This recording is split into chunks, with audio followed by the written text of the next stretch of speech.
Ini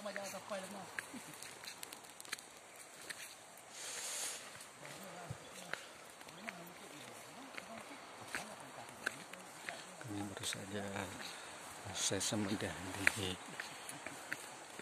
makan lama bersama Syekh Al-Bashari.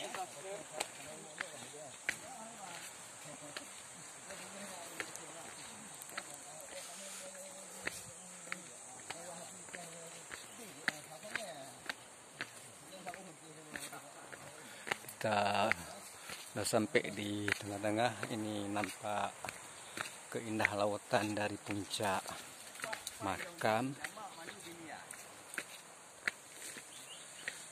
Letaknya di Desa Ujung Pancu, Kecamatan Kambada, Kabupaten Aceh Besar.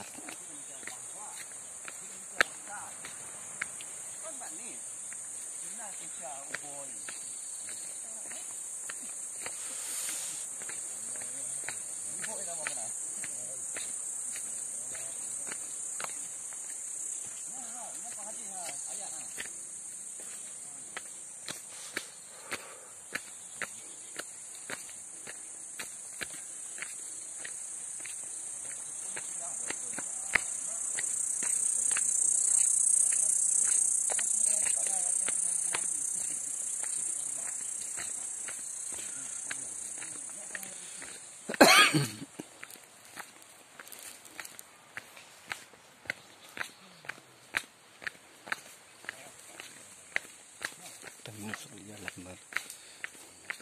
berpikir masih bisa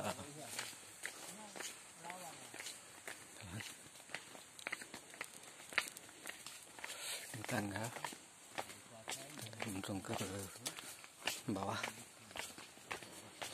menuju ke